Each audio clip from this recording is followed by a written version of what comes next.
This is episode 5 of the Hot Rod Kid podcast, hosted by me, Noah Norwood. And produced by me, Garrison Foster. My guest today is, when we had Gary on, we talked about some of the influential people of getting me into the hot rod world, and he is another one of those people, one of the people who got it started for me in the traditional hot rod world. Please welcome Jered McCullough.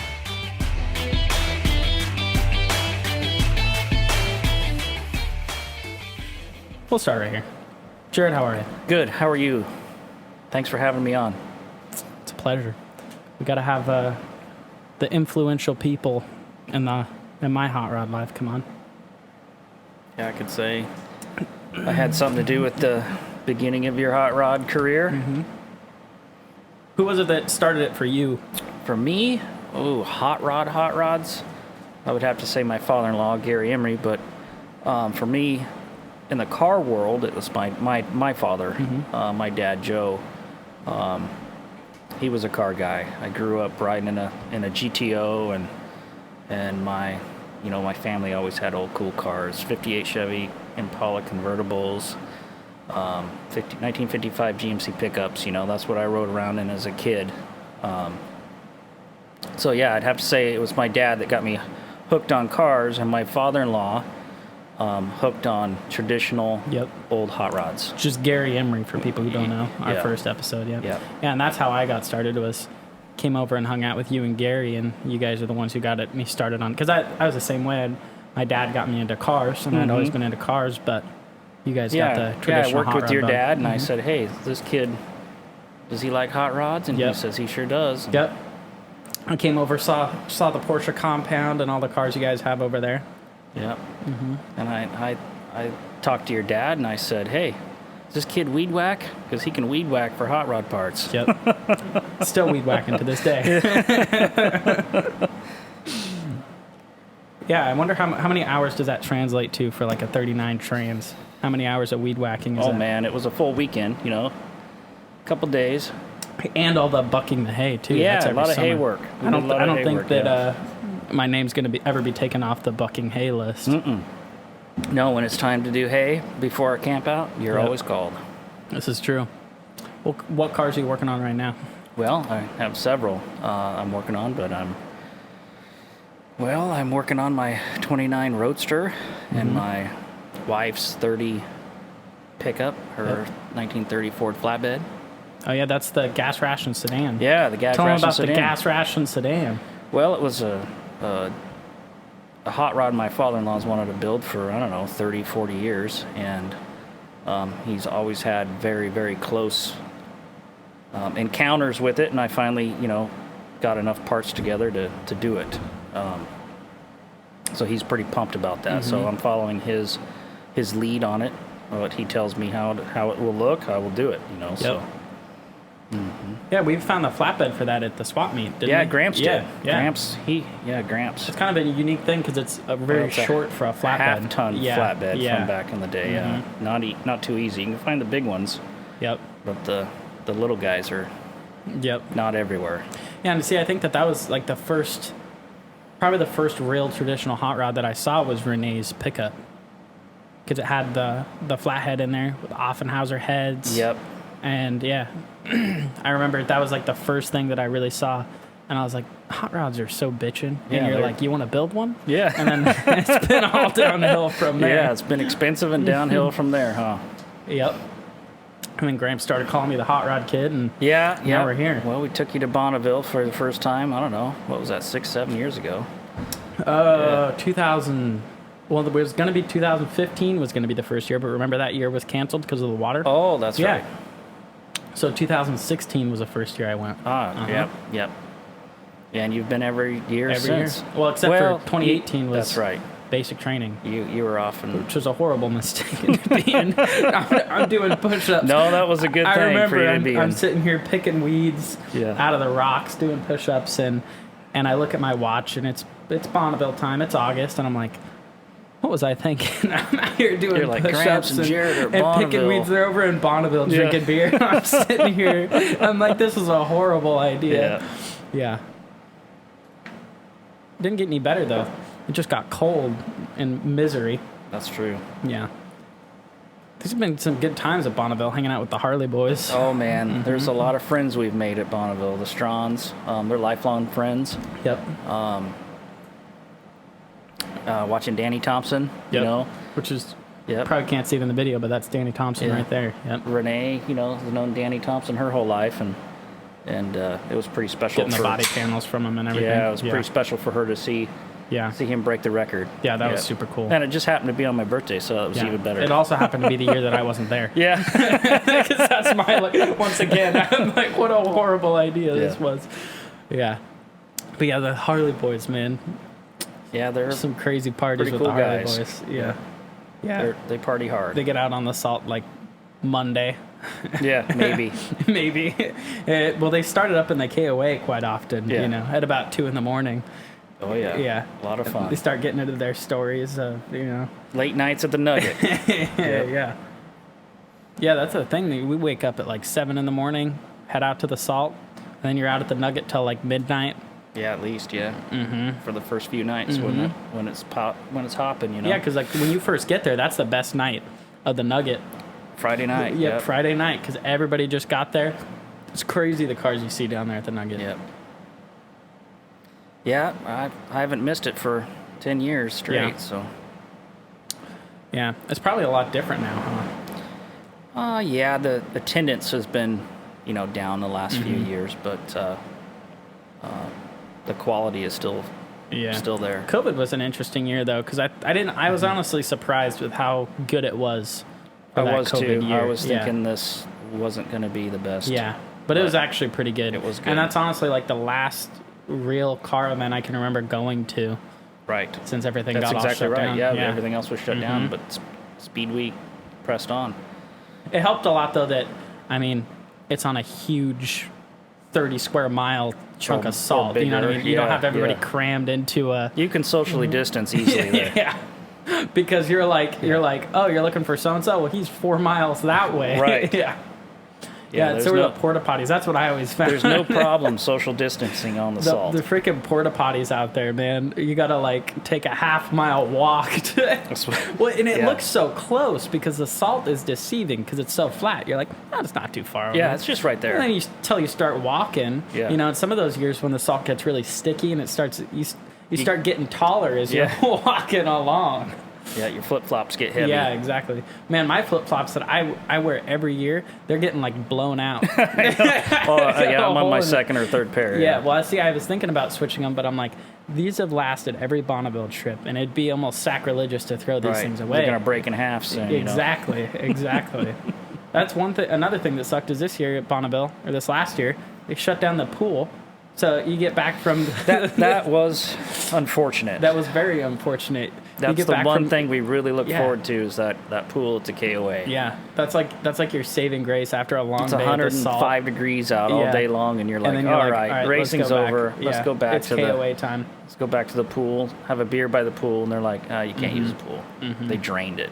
I know. Well, we were going to break in. We had talked about breaking in. I'm like, we'll just go in. Well, there's we'll no just water hop in the it. fence. So. Yeah, and they took it. Because you know why? Because they knew, hey, it's Speed Week and people are going to break in. They knew exactly. Jared and Noah are coming. They're going to break in. They knew exactly what was up. Yep. Yeah, well, you need to take a car down there. We used to take the touring car. We've taken a couple times. It was a lot of fun.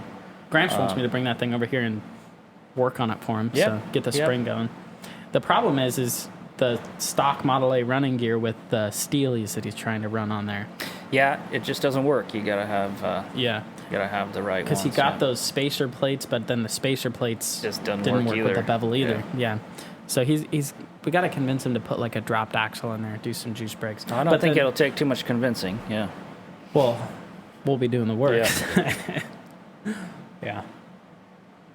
Yeah. Well, I got it all fixed up from before, and now it's just yard art. Oh, it still runs and drives. It's no problem. Yeah, well, we took it to the Cruise in the Gut. That was fun. That was a lot of fun. Yeah. Remember we almost lost the hood that one time? We almost lost a lot of things. Yeah. You almost lost a couple fingers. Oh, yeah, because the lights went out and they're burning my fingers on that thing. That got hot. Yeah. I'm like, you're like, just hold the wire on there. And I'm like, Jared, this is getting hot. And you're like, oh, let me see it. And you're like, that's getting hot. And I'm like, that's what I was saying. It gets really hot. And also, remember we chopped the light bar and so the lights were facing up? Yeah, I think a mag light helped us out getting home Yeah, that we night. did, didn't we? You used a mag light with no windshield, and so you couldn't see because the wind was in your eyes. So then it's nighttime. We already can't see, and you're like, give me your sunglasses. So you're wearing my sunglasses, and it's night with the headlights pointed at the moon, and then I'm holding the mag light while holding the wire to... we got home, though. We got home, barely, yeah. That was when the Cruising the Gut, that started to get wild there at night, yeah. They started, like right after we left, they had some fights going on. There was over there thousands of people there, Yeah, well, outside of the Blue Moon, that's where it gets really crazy, yeah. Yeah, a lot of people there that night. Well, how many cars do you have right now? Total cars? I don't don't know. even think I can keep track of that. I don't know. I have a lot of cars. I have 4 Model A's. I've got a 911. I've got my Baja Bug. I've got, my collecting parts for my 32 3-window. Yep. I've almost got everything I need for that to start putting it together. For the 32? Yeah. We got a frame and everything, right? Yeah. Yeah. Yeah. Just need some important doors, Yeah, doors are relative. Yeah, doors are overrated. Yeah. Well, like we were saying, you're gonna by the time you, if you go the Brookville route because you can't find any 3-window doors, by the time you get functional doors, you're 20 grand into it. It's gonna be for doors. It's gonna be hurting, with paint and seriously and glass and Because how much is it for just one Brookville? Well, it's like $3,500 or something. For just the door, yeah. like no latch mechanism, no window frame or bare anything. metal door. Yeah, that's getting brutal, man. Just 32 anything, but especially 3-window stuff, man. They must know. Yeah. They know something. That's like I was saying, the United Pacific stuff for the 32 cab that I was working on. It's expensive because I was like, oh, maybe I'll just, instead of fabricating the whole back, maybe I'll just buy one. Right. That's $1,500. Yeah. I'm like, oh my gosh, killing me here. Yeah, this hobby isn't cheap. That's for sure. This is true. Yeah. That's why I just come get all my parts from you guys. Yeah. we just feed you all the parts. That's right. Yeah. Yeah. Well, you guys have all your secret stashes, and then I go, yeah. And right now half the stash is hung up there from Gramps. Yeah. Yeah. Which looks cool. It looked good for the party. We got to class the place up a little bit, so. I haven't been over there for a while though, and hung out with Gramps. Yeah, well, he's back and forth from California. Yeah. He goes and helps Rod and comes up. So. What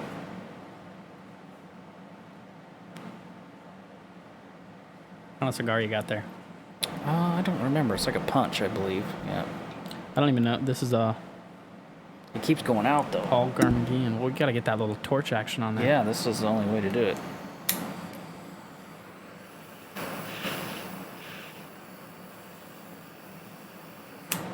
You got your Porsche design watch on too. I forgot to put my watch on. Got your Porsche design watch? Yeah, this one's my Porsche design. Yeah. Yeah, we like watches. Yeah. How many watches do you have? Oh, I have more watches than cars, if you can believe it. Yeah. No, I've always liked watches. The mechanical watches always intrigued me ever since I was just a kid. They have a lot of similarities to cars. Yeah. And I think that's kind of Porsche's That's right. Henry idea. Ford, he built watches and stuff. I didn't know he built watches. Oh, yeah. I didn't know that. But yeah, you can find a lot of similarity, especially in the mechanical watches. Not so much in the quartz movement watches, but when you actually get a mechanical movement of something, it's very, it's gear driven. And especially the Porsche design watches, how they're inspired by like the tachometer. Yeah, it's pretty neat. Yeah. Which one is that? This model is the Flat 6. The Flat 6. Those things are spendy. No, not cheap. No, I wish they were. Well, maybe it's a good thing they're not so affordable. Then everybody would have one. I'd have more of them. You'd see the guy. You'd see the guy at Walmart. No, I'd have more of them. Yeah. Well, I have a lot of cheap watches, but I have my fair share of inexpensive ones too. But then I have a few expensive ones. But yeah, well, my little daily beater that I had is a little Seiko automatic watch with a green cloth band. I lost that thing. I went to work one day, put it on in the morning, and then I looked down and it was just gone. I was like, where did that go?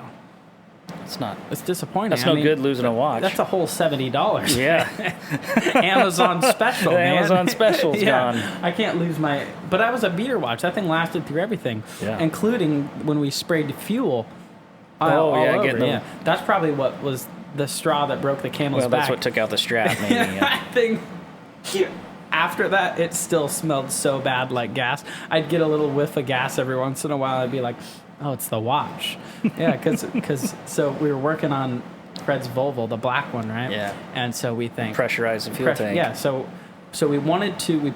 Dad put a new fuel tank in there. So we're saying, okay, here's what we need to do. Instead of blowing from the fuel line at the engine back into the fuel tank, we're just blowing all the junk back in there, right? So we need to blow the fuel from the tank through the fuel lines to actually blow it out, right? So Jered here, he goes over and he goes over to the end of the fuel line where we took it off from the carburetor, and then we took the air line and we built a big plug with rags and duct tape so it'd fit into the fuel filler at the gas tank. Dad's over here with the air. I'm holding the fuel and fuel filler. That fuel tank expanded on you, didn't it? So it's coming out, and Jered's like, "Oh man, keep going! It's looking like all this junk coming out. Come look at this." So, okay, so I go to come look at it, and I take the rag off, and boom, and it looked like Old Faithful geyser. All this fuel shoots out, and it sprays all over me, and I was soaked, absolutely soaked. And then it was like, all right, well, stay away from the propane heater. Don't smoke around Noah. Fire. Seriously. Yeah. See, if I would have been wearing my Seiko watch right now while smoking this thing, I probably would have caught my wrist on the fire. Yeah. Yeah, that's probably what broke it, though. What have you been up to recently, as far as hot rod-wise? Hot rod, not. I mean, I'm kind of chilled out the last few months. Just the weather. I mean, winter time's kind of, cold in the shop and wet. You know what I just realized? So wet. The heater. I was just gonna say, speaking of the heater, still on. Yeah, you want to go shut that off real quick? Yeah, sure. Just flip that little switch in the back. There's a switch in the back? I'll go do it. I don't want to confuse you. I don't want to blow up your shop or anything, Well, I don't know if the guy who got gas spilled all over him is the one to go shut off the heater.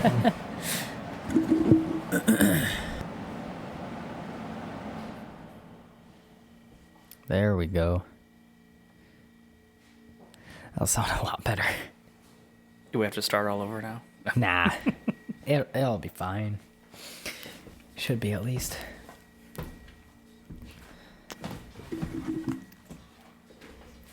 People are going to start this episode and be like, are they starting like a jet engine or something? No, that's just the heater. Wow, it's a lot quieter now. Yeah. A lot. Yeah. I didn't even realize that until we started talking about it, and I'm like, that's what that loud droning noise is. Well, you're gonna be putting your parka on here pretty soon. I know, it's so cold. Well, that's the thing about that heater is it's worth it because it's so cold, but then when you run that thing, it's so loud in here. Yeah. Well, and then also it's expensive to fill up because it burns through propane so fast, especially when, you decide to leak it all out in the back of the pickup. Yeah. That was pretty unfortunate. Yeah, because I went to go fill up their propane tank, and I forgot how much it held.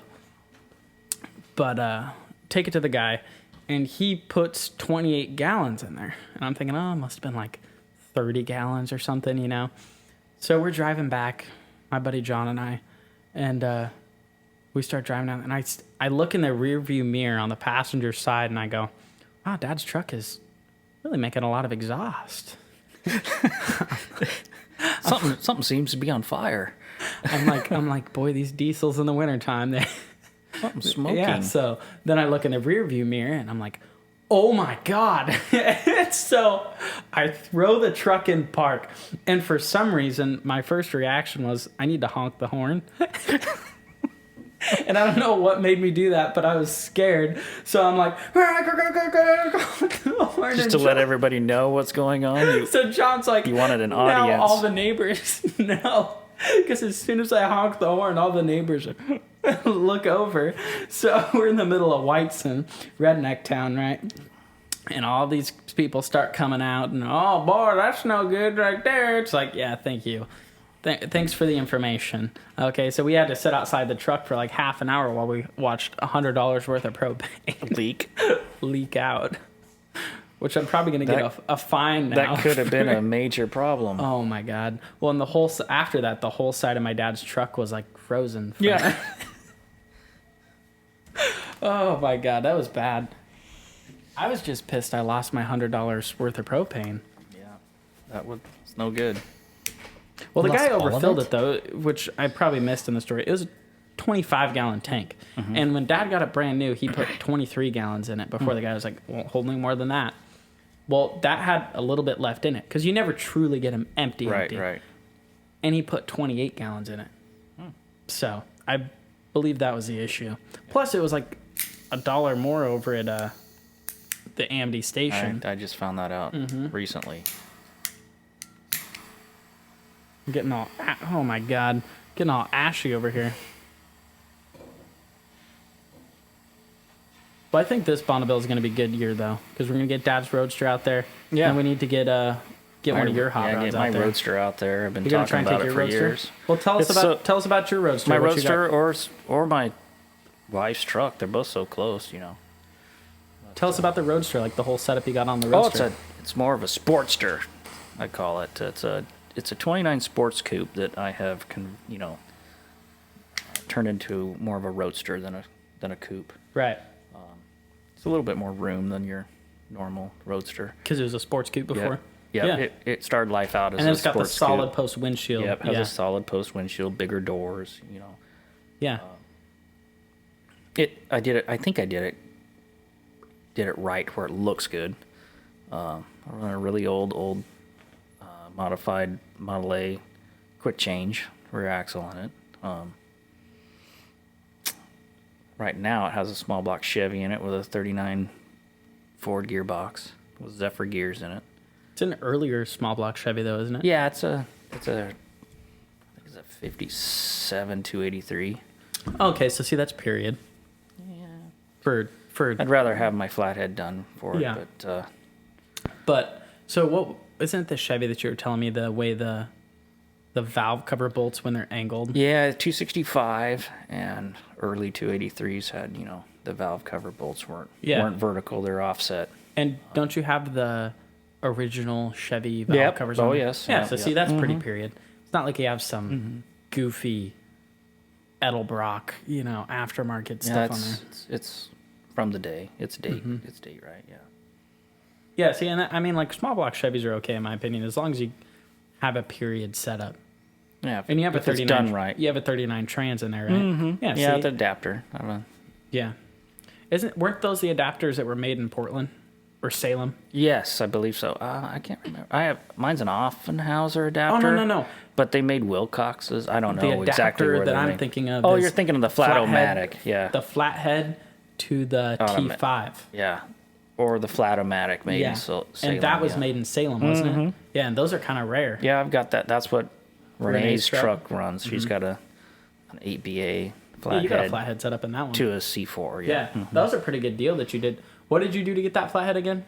Well, I helped another hot rod guy out, and just, I gave him he wanted a small block Chevy, and we did a small block Chevy swap. I had a small block Chevy that he wanted with the transmission, and he didn't want his flathead in the automatic, so that's a good trade. Yeah, I was in a 40 Ford, and there we just swapped it. And it's a pretty rad little flathead too. It's got work done to it, doesn't it? Yeah, that's what he was saying. Yeah, it's pretty nice. Yeah, little 4-barrel baby, little 390 I think Holly on it. It's set up nice.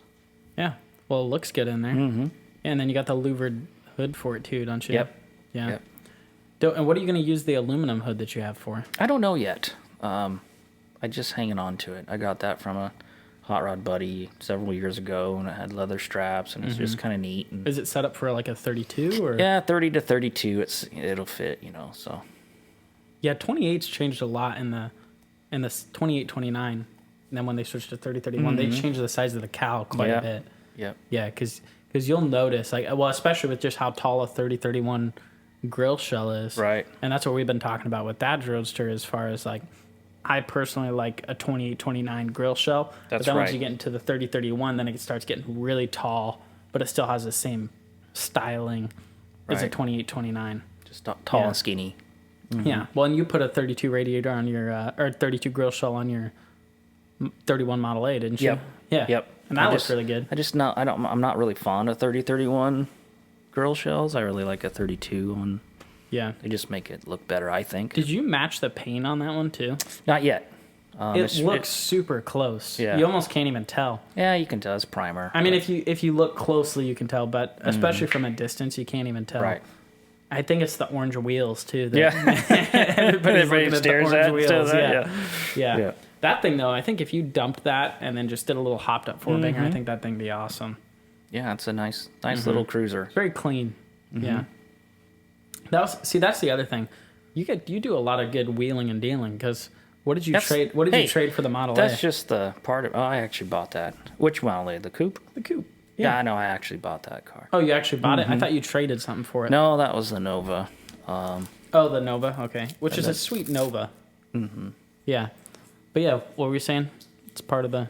Oh, that's part of the game. Yeah, You know, that's the part I haven't figured out yet. That's half of the whole hot rod thing is the wheeling and the dealing and the search. Well, that's like the 32 The cab qu- that I have. You're the one who quest. found that. Yeah, the quest. You know, you're always on the hunt. You're We were always on the talking about lookout. that with You're Tim always. Elliott, I'm always peering in backyards and. with binoculars. I'm a hot rod creeper. Yeah. So. Well, you find stuff in the places that you wouldn't even expect to find stuff. Yeah, right. Like your 32 windshield frame. Right. You know where I found that? Oh, probably a swap meet. No, I found it at a flea market. Yeah. What? Yeah. The places that you find stuff is like the most you would never expect, and especially like the stuff you find on Craigslist or Facebook too. I probably never look. That's probably It's part of a my lot issue, tougher but- nowadays. I mean, the internet has really jacked a lot of good things out there. Well, and it makes the prices go up too. Yeah. Like especially, I do a lot of it through Instagram, and that's where the prices go really high because they know that when they're posting that there's going to be thousands of hot rod guys who know exactly what that is and what they can get for it. Right. So they'll be like, if you're not willing to pay this much, somebody will be. There's you know? no more wheeling into a estate sale where There's a nobody knows what they have. a barn find 32 full fendered that like, oh, it's just my grandpa's old Ford. You know, I don't know what it is. You know, Yeah. there's no more of that. No, that's gone. Yeah. Usually when you find an old guy who has some old beat up Model A in his barn, he knows exactly what he has. And he's like, yep. Which is crazy, you know, that they have that much staying power that. Yeah, they have withstood the test of time. That's for sure. And not just monetary wise, but also just the fact that they're still even here and running. Right, That's just right. crazy that it definitely shows the quality. the quality and the engineering that goes into it. The fact that you can just find an old Model T in the field and And then fix it get up. parts for it, fix it. Yeah, it's crazy because like most of the cars that you and I built, they're regular original parts, you know. Yeah. I mean, you might have to do some repop stuff here and there, you know. Yeah, some But- stuff you just have to bite the bullet and Yep, or you get tired of looking for it and then you just get something. Exactly, yeah. And I mean, like, you're not going to do original brakes or, Right. you know, or original wiring or battery, you know. Unless you're doing a full stock, you know. But Right. There's clubs out there that The full stock they thing, yeah. restore thousands of Model A's a year and Yep. 100% original, Yeah, but which is cool too. I think that's cool too, but I've definitely always been more into the hot rod thing. But I can That's right. respect the stock Model A thing as well. And some of those guys will get really into it, and they definitely study more of the way they did it in the factory to get it right to the way it should be. Right. And those are the guys that Sometimes they do it better than than the factory, yeah. But those are the guys that you really, when you're trying to take something apart, they know the ins and outs of a stock Model A. Right. You know, those are definitely the doctors of it, you know. The ones to ask, hey, is this right? Yeah. And what's cool is we have quite a few of those old guys that know stuff like that just around here locally. We have a few, yeah, but Mm-hmm. they're disappearing. That's for sure. Like Glenn. Yeah. Yeah, that was cool when I went to Salem Speed Shop. Yeah, really cool. Yeah. How did Gramps first Gramps introduce took you me to to the Salem Speed Shop. Yeah. I had seen it forever and ever, but I never knew. Tell people about the Salem Speed Shop. You know more about it than I do. Well, Glenn Volt's Salem Speed Shop. opened in like 1950 on Highway 99. Older than Speedway. Yeah, on 1950 on 99W, and then it moved not very long after that to its current location on Mission. So where was it on 99W then? I don't know the exact location, but it was on 99. But it was somewhere in Salem. Yeah, or 99E. Could have been 99E. But it moved over to Mission, where it is now, and he's been a hot rod shop ever since. You know, he ran Bonneville in 1955 with a T Roadster, and one of the coolest old dudes I've ever met. Mm-hmm. Very, very, very knowledgeable, very smart. Yeah. A great engineer, great mechanic. Builds distributors for hot rod guys and the boat racing guys and everything.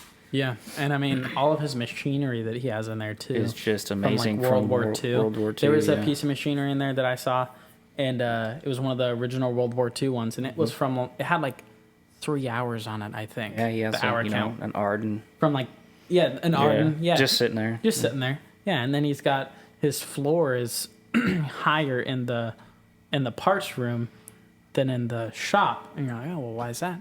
Oh well, I got so many flatheads. I ran out of room. Built another floor over. So underneath that floor is just flatheads. Yeah. That's just crazy. And honestly, my biggest hope is that when he passes away, which I mean he's 90. He's even older than that, I think now. And my biggest hope is that whoever probably will be his son or something, that it just gets taken care of correctly. I hope so too. Because a lot of history there. There's a lot of history there, and I hope that somebody is able to appreciate it and be a steward of that, who will do the right thing for it. Really cool stuff. Yeah. And continue the history of it, because I mean, like we were saying, that's an older speed shop than Speedway. I mean, he's been around for a long time, and he's a huge influential person in the hot rodding world. And he knew Neil too, didn't he? Yeah, I think so. Yeah. Yeah. I mean, it's just crazy it's crazy when you're talking to him and all the cars and the people that we looked up to build our cars. We want to build it like that. That's who that guy is. He was there through the conception of hot rodding in the very early days. I mean, that's the guy right there. Yeah. So you can't get any more knowledge than right there. Yeah. Seriously. That's like when I had a phone call with Charlie today, and that's kind of what we were talking about. Is just that's why I wanted to start this podcast, is to get the history and the stories from people that they're not going to be here for very much longer, and and try and capture those stories from them. Yeah. Mm-hmm. That's the truth. Yeah. And that's why I wanted to have Gramps on, because, he's a wealth of knowledge too, man. And when he's talking about Dean Batchelor taking pictures with him, and he's not just telling the story of, oh, this is what happened. He was there. Yeah. He lived it, yeah. And that whole SoCal culture. That's right. It's crazy. It's pretty cool. Mm-hmm. I inhaled that one. Wow.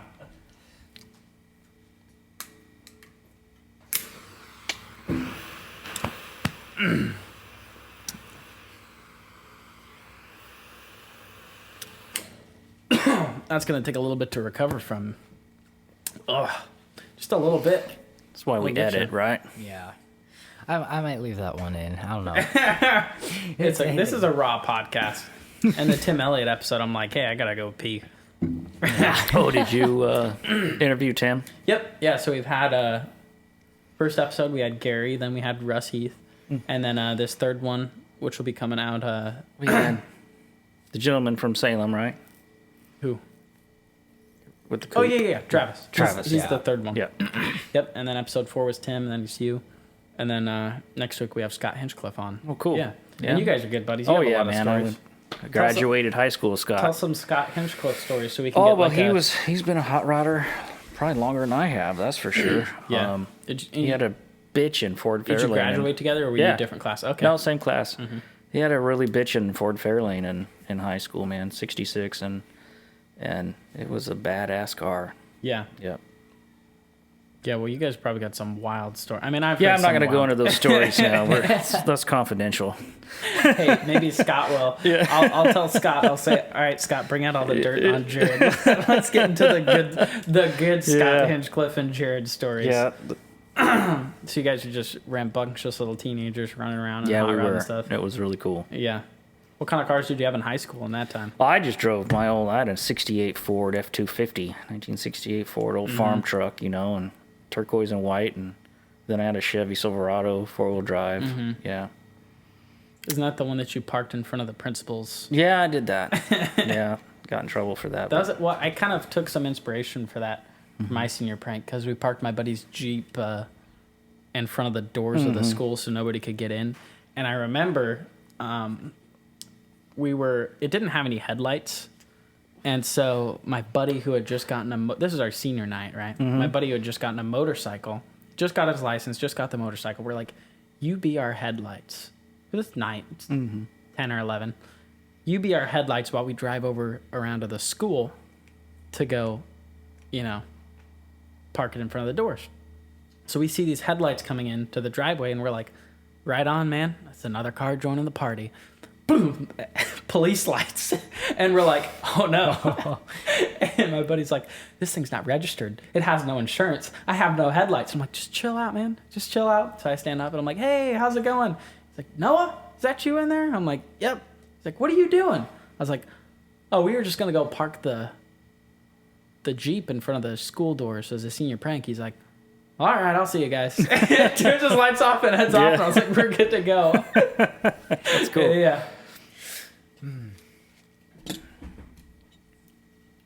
Well, how about this? Give me a crazy hot rod story that maybe I've heard, maybe I haven't heard. So many. Crazy hot rod story. Well, I was driving my father-in-law's pickup back from, I think, maybe one of the Cruise in the Guts or our car show or something in town. The 31 and a half. Yeah, the 31 and a half pickup that Don, his brother, built. And we finished it. And the headlights went out at 60 miles an hour. You seem to have a habit of headlights. No, yeah, I know. It happens. Completely black. And then it was challenging to not freak out and slow down on a country road that's these roads are dark. They're not like street lights where it's like, oh, we can at least still see where we're going. And as I slowed down, I'm applying the brakes and trying to stay, as straight as possibly can. And they came back on for a split second, and I got stopped, and they came back on, and they flashed on and off. And I was trying to find the loose connection in it, but I didn't have a flashlight, and I didn't have, really anything on me. So it was an interesting trip home. I made it home with lights that didn't right work half the time. It was half the time, so it was pretty slow, and it's country road where you can't pull off the side of the road and just there's no shoulder. There's no shoulder. There's no nothing, and you hope you don't get hit by somebody because they can't see you. Right. That was one of the. That was like my F100 when I. What did I do? I put the new radio in, I think, and so the wiring that was in it was already pretty sketchy. The guy who had it before me had somebody wire it for him, and he used all black wiring.